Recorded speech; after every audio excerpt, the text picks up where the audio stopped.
તો વલસાડ જિલ્લાના અન્ય શહેરી અને ગ્રામ્ય વિસ્તારોની જેમ પારડી નગરપાલિકામાં પણ લાંબા સમયથી રખડતા પશુઓની સમસ્યાથી લોકો પરેશાન છે। જાહેર રસ્તા પર પશુઓ અડીંગો જમાવીને બેઠા હોય છે, જેને કારણે અવરજવર કરતા વાહન ચાલકો પરેશાન થાય છે। તો બીજી તરફ અમુક લોકો પશુઓના હુમલાનો શિકાર પણ બનતા હોય છે। 2 દિવસ અગાઉ બનેલ ઘટનામાં પિતા પુત્ર ઇજાગ્રસ્ત થયા હતા। રખડતા પશુએ પિતા પુત્ર પર ગંભીર રીતે હુમલો કર્યો હતો। જાહેર બજારમાં બનેલી આ ઘટનાના કારણે ચકચાર મચી ગઈ હતી। આથી રખડતા પશુઓની સમસ્યામાંથી છુટકારો મેળવવા અનેક વખત સ્થાનિકોએ પાલિકાને રજૂઆત કરી હતી।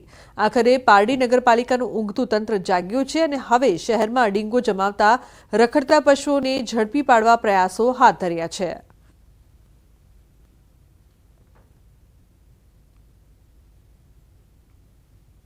તો અમદાવાદના ગુજરાત યુનિવર્સિટી ખાતે ભારત ફૂલ ફેસ્ટિવલનું આયોજન કરવામાં આવ્યું। 14 થી 17 તારીખ સુધી આ ફેસ્ટિવલ ચાલશે। ગુજરાત મીડિયા ક્લબ તેમજ ગુજરાત ટુરિઝમના સંયુક્ત ઉપક્રમે ફેસ્ટિવલનું આયોજન કરાયું છે, જેમાં મુખ્યમંત્રી ભૂપેન્દ્ર પટેલ અને ગૃહ રાજ્યમંત્રી હર્ષ સંઘવી પણ હાજર છે। આ એક્ઝિબિશનમાં મીડિયા, ફોટોગ્રાફરના ફોટો અને કલાકારોના ચિત્રોનું પ્રદર્શન યોજાયું।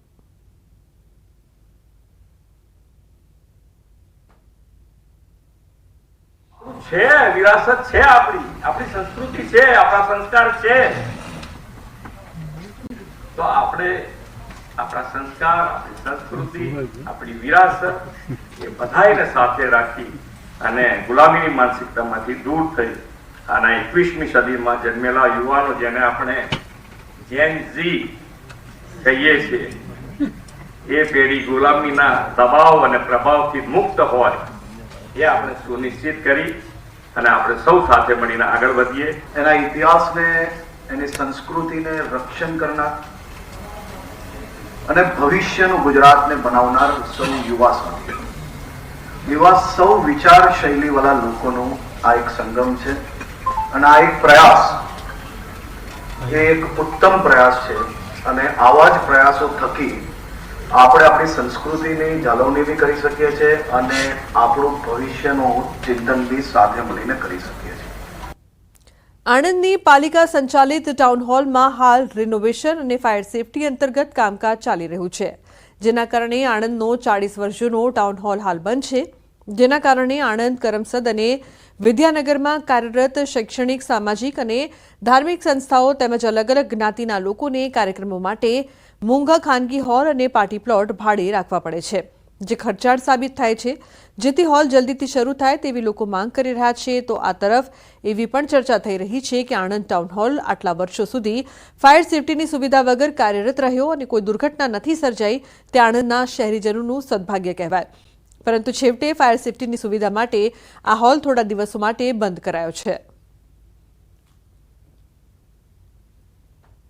40-50 વર્ષ જૂનો આણંદનો ટાઉન હોલ કુદરતની કૃપાથી અત્યાર સુધી કોઈ પણ એવો બનાવ બન્યો નથી। જો બનાવ બન્યો હોત તો તેની જવાબદારી કોણ લે? અત્યારે આ જે ધાર્મિક ને સામાજિક, શૈક્ષણિક જે સંસ્થાઓ છે તે લોકોને નગરપાલિકાનો સસ્તા ભાવનો જે ટાઉન હોલ છોડી અને અન્ય ખાનગી પાર્ટી પ્લોટોની અંદર પોતાના કાર્યક્રમો રાખવા પડે છે। માટે આણંદ નગરપાલિકા પ્રમુખ તથા ચીફ ઓફિસરને અમારી નમ્ર વિનંતી છે કે અદ્યતન ફાયર સુવિધા સાથે જલ્દીથી જલ્દી વહેલી તકે આ ટાઉન હોલને શરૂ કરવામાં આવે। ઇનોવેશનના બહાને અને ફાયર સેફટીની સુવિધાના અભાવે અત્યારે આ હોલને ઘણા સમયથી બંધ કરેલો છે અને કામ ચાલુ છે તેવું બેનર મારેલું છે, પણ કોઈ જગ્યાએ દેખાતું નથી કે કામ ચાલી રહ્યું છે। હવે મારે તંત્રને એટલું જ કહેવું છે કે જે કંઈ પણ સામાજિક, શૈક્ષણિક અને સાંસ્કૃતિક કાર્યક્રમો કરવા હોય તો એમને મોટા ભાવે બીજા અન્ય હોલ કે પાર્ટી પ્લોટ લેવા પડતા હોય છે।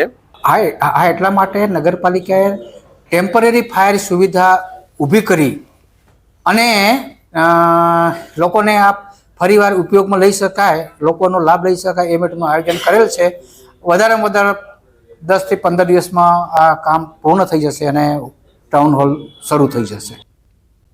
તો અમદાવાદના થલતેજમાં 36 મીટર રોડ પહોળો કરવા બાબતે સ્થાનિકોનો વિરોધ સામે આવ્યો છે। 36 મીટર રોડ પહોળો કરવા મામલે તંત્ર દ્વારા 7 મીટર સુધીના મકાનોને તોડી પાડવાની વાત કરતા રહીશો ચિંતામાં મુકાયા છે।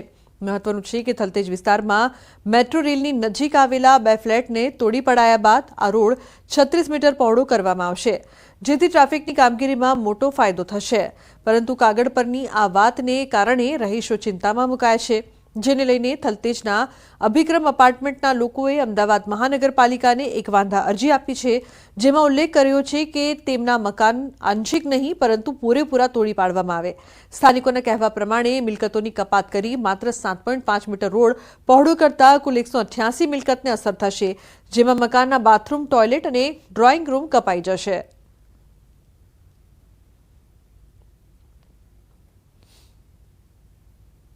મારું જે બાથરૂમ સંડાસ છે બરાબર છે, પેસેજ છે, આ ગેલેરી જે બહાર દેખાય છે અને 2 બેડરૂમ છે। આ ગેલેરીની પાછળ બેડરૂમ છે અને પાછળ પણ એક બેડરૂમ છે। એ બંને બેડરૂમ અડધા કપાય છે, ગેલેરી આખી કપાઈ જાય છે, સંડાસ બાથરૂમ પૂરા કપાઈ જાય છે, હોલનો અડધો ભાગ કપાઈ જાય છે।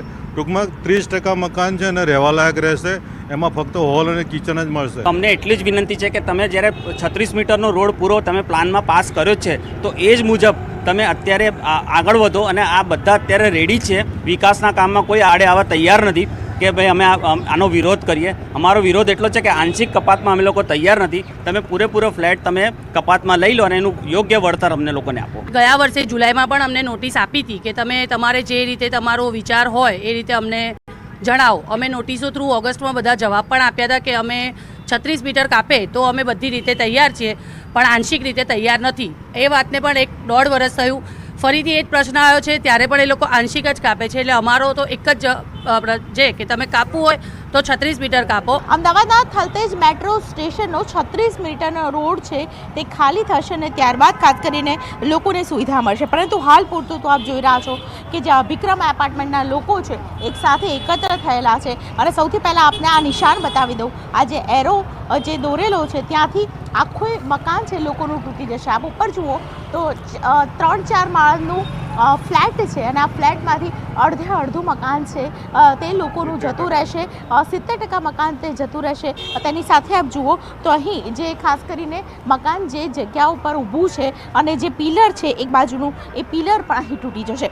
લોકોનું કહેવું છે કે ખાસ કરીને અભિક્રમ એપાર્ટમેન્ટના 70% ભાગ જો આટલા 4 ફ્લેટના તૂટે તો ખૂબ જ મુશ્કેલી પડી શકે છે। તેને કારણે ખાસ કરીને 50% નહીં પરંતુ પૂરેપૂરું 100% જેટલું સરકાર છે તે કપાતમાં લઈ જાય અથવા તો આખું મકાન છે તે તોડી નાખવામાં આવે તો તેને કારણે ખાસ કરીને લોકોને રહેવાની મુસીબત નહીં સર્જાય। ઘણા બધા લોકો એકત્ર થયા છે। મારી પાછળ આપ જુઓ તો અભિક્રમ એપાર્ટમેન્ટના તમામ લોકો હાલ આ વિરોધ સાથે ખાસ કરીને અહીં એકત્ર થયા છે અને જે પ્રકારનો વિરોધ હાલ નોંધાવી રહ્યા છે કે સરકાર જે આંશિક કપાત નહીં પરંતુ પૂરેપૂરું કપાત કરે અને આખો ફ્લેટ છે, આખી જગ્યા છે તે ખાલી કરાવી નાખે અને સાથે જ તેના બદલામાં તેમને વળતર ચૂકવવામાં આવે।